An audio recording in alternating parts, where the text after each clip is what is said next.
मैं हूं खुर्शीद रब्बानी। स्वागत करता हूं आप सभी का दूसरा पहलू के एक और एपिसोड में।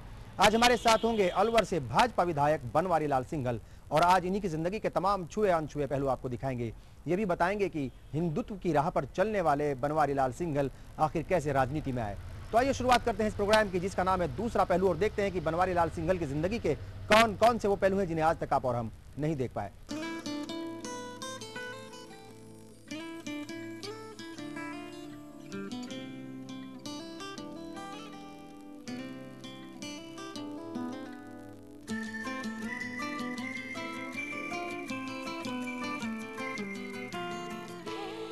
अलवर से भाजपा विधायक बनवारी लाल सिंघल कड़े संघर्ष और कठोर परिश्रम के बाद ही आज इस मुकाम तक पहुंचे।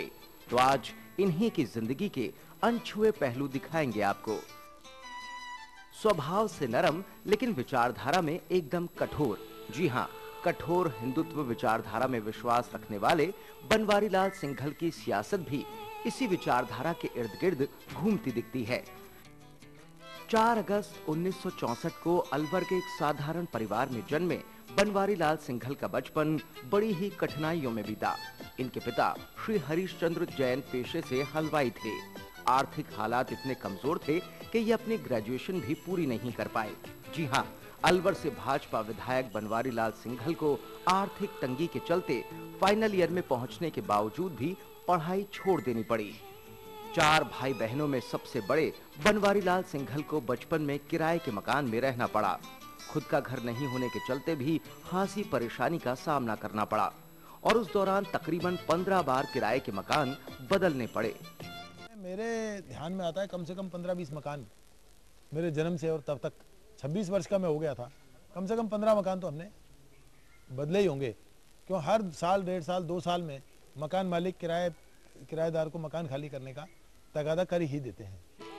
रहन सहन से लेकर खाने पीने और जेब खर्च तक सभी जगह परेशानी झेलनी पड़ी है। लेकिन इतने बुरे हालात होने के बावजूद भी इन्होंने हिम्मत नहीं हारी और कड़ी मेहनत और संघर्ष के बूते आगे बढ़ने में कामयाबी हासिल की। इनके मुताबिक अपने कमजोर हालात को देखकर इन्हें बहुत बुरा लगता था और खुद पर तरस भी आता था। लेकिन उस वक्त बुरे वक्त से घबराने के बजाय इन्होंने उससे सबक सीखा और आगे बढ़ते गए। हर संकट जीवन जीने का कला सिखाता है, प्रेरणा देता है। जो आर्थिक संकटों का हमने अपने जीवन में छोटे बचपन में जो सामना किया, उन संकटों ने हमको मजबूती से आत्मविश्वास के साथ जीने की कला सिखाई।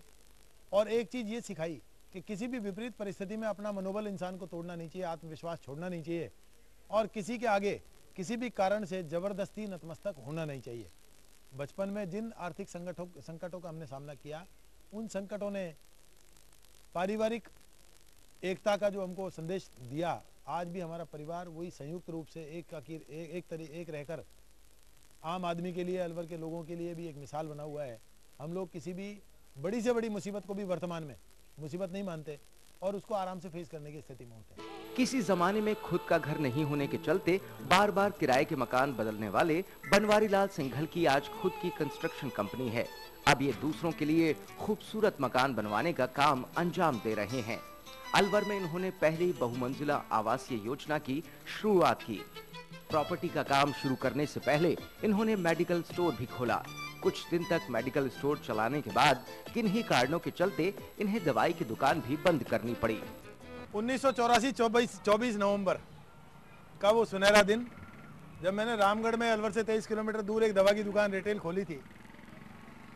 और उसके बाद वो दूसरा सुनहरा दिन कह सकता हूँ मैं 15 मई 1993। उस दिन मैंने उस दुकान को चलते चलते ही दूसरों को दे दिया था। उसके बाद से मैंने फिर प्रॉपर्टी का व्यापार किया, विश्व हिंदू परिषद के जिलाध्यक्ष के नाते काम किया और वर्तमान में मैं अलवर शहर के विधायक के रूप में अलवर के लोगों की जिम्मेदारियों का निर्वहन करता हूँ। वो सुखद एहसास था वो दवा की दुकान भी। इसके बाद वर्ष 1990 में इन्होंने छोटे स्तर पर प्रॉपर्टी का काम शुरू किया। प्रॉपर्टी का काम इन्हें रास आया और देखते ही देखते ये अलवर के बड़े प्रॉपर्टी व्यवसायी बन गए। अब इस व्यवसाय को इनके छोटे भाई संभाल रहे हैं। प्रॉपर्टी के व्यवसाय में मैं लगा। आज भी मेरे परिवार का मुख्य रूप से व्यवसाय प्रॉपर्टी का है, जिसमें हमने एक ऐसा उच्च आयाम स्थापित किया, लोगों को ईमानदारी पूर्वक जो व्यापार करने का एक तरीका बताया। आज दिन तक किसी भी प्रकार का ऐसा कोई व्यक्ति जिनको हमने प्रॉपर्टी यहाँ अलवर शहर की अधिकतम ऐसी सफलतम जो डील है वो हमारे हाथ की हुई है, मेरे और मेरे छोटे भाई राजेश के हाथ की। लोग आज हमको इस बात के लिए अप्रिशिएट करते हैं, सराहते हैं कि हमने जिन लोगों को भी प्रॉपर्टी दिलवाई उनमें कई गुना उत्तरोत्तर वृद्धि हुई। इसके अतिरिक्त किसी भी प्रकार के डिस्प्यूट से फ्री वो प्रॉपर्टीज हैं। शुरू से ही कट्टर हिंदुत्व की राह पर चलने वाले बनवारी लाल सिंघल ने क्षेत्र में पशु बलि को रोकने में अहम रोल अदा किया। अलवर क्षेत्र में गौरक्षा के लिए भी कई अभियान चलाए। वो लोग बताते हैं कि वो 500-700 साल पुराना इतिहास था। वहाँ चूहड़ सिद्ध एक स्थान है अलवर में, डेहरा के पास। वहाँ प्रतिवर्ष शिवरात्रि के दिन हजारों पशुओं की, मूक पशुओं की बलि होती थी। और लोगों की वो अंधविश्वास माने या मान्यता माने या कुछ भी माने, उस दिन लोग वर्ष भर मनौती मानते हैं और उसको शिवरात्रि के दिन पूरा करते हैं। एक ऐसा त्यौहार जिस दिन पूरा देश का हिंदू समाज व्रत रख के सागार करता है, अनाज भी नहीं खाता, उस दिन लोग वहाँ मांसाहार करते हैं। इस बारे में सुप्रीम कोर्ट का भी रोक है कि कोई किसी प्रकार की बलि नहीं दी जाएगी, ना पशु की ना मनुष्य की। जब मेरी ये जानकारी में आया तो मैं विश्व हिंदू परिषद का अध्यक्ष था, उस समय मैंने उसको बंद कराने का संकल्प लिया और आप संतों का, प्रभु का ऐसा आशीर्वाद मिला कि अब वो पूर्णतः 100% बंद हो गई है 2007 से ही। तो मेरा ये मानना है कि इस प्रकार के कामों को लोगों को करना नहीं चाहिए। इसके अलावा ये विश्व हिंदू परिषद से भी जुड़ गए थे। कई वर्षों तक विश्व हिंदू परिषद के जिला अध्यक्ष रहे और छोटे छोटे क्षेत्रीय मुद्दों को लेकर आम लोगों के बीच गए। 2004 में मैंने विश्व हिंदू परिषद की सदस्यता ली। विश्व हिंदू परिषद में मैं अलवर शहर के अध्यक्ष के नाते 2004 में मैंने काम प्रारंभ किया। उस समय मैं एक्सीडेंटेड था, मेरा पैर टूटा हुआ था, बेंत लेके मैं चलता था।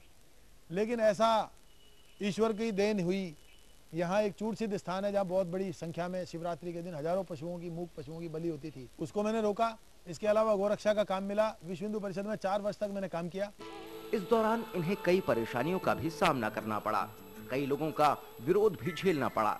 इसके साथ ही कई लोगों ने इन पर सांप्रदायिक होने का भी आरोप लगाया। गौरक्षा और पशु बलि को रोकने के लिए इनके द्वारा किए गए संघर्षों के चलते इन्हें अलवर शहर के लोगों का समर्थन मिलने लगा और इस तरह इन्होंने राजनीति में कदम रखा। विधानसभा का चुनाव लड़ने से पहले ये भाजपा जिला कार्यकारिणी में अहम ओहदों पर रहे। रामगढ़ मंडल में भाजपा युवा मोर्चा के अध्यक्ष रहे और इसके बाद वर्ष 2008 के विधानसभा में भाजपा के टिकट पर अलवर अर्बन से चुनाव लड़ा और 14,000 मतों से जीत दर्ज कर 13वीं विधानसभा के सदस्य बने। 2008 में जो विधानसभा का चुनाव हुआ उसमें मैंने विधानसभा चुनाव के लिए प्रयास किया और भारतीय जनता पार्टी ने मेरे पिछले काम को देखते हुए मुझे विधानसभा में टिकट देके अपना अलवर से प्रत्याशी बनाया। विधानसभा चुनाव में अलवर के लोगों ने मेरी बड़ी मदद की। तन मन धन से लोग मेरे साथ लगे, पूरा मनोयोग लगा के लोगों ने मुझको विधानसभा में भेजा। जिस प्रकार से लोगों ने एक एक वोट देकर मुझको विधानसभा भेजने का काम किया, मैं आज उनकी अपेक्षाओं पे खरा उतरने के लिए रात दिन अपना एक करके उन लोगों की अपेक्षाओं पे खरा उतरता हूं, उनके काम में रात दिन जुटा रहता हूं। आप देख रहे हैं दूसरा पहलू और आज हमारे साथ हैं भाजपा विधायक और कट्टर हिंदुत्व चेहरा कहे जाने वाले बनवारी लाल सिंघल। यहाँ पर एक ब्रेक लेंगे। ब्रेक के बाद जैसे हाजिर होंगे तो उनकी जिंदगी के कई और अनछुए पहलू आपको दिखाएंगे।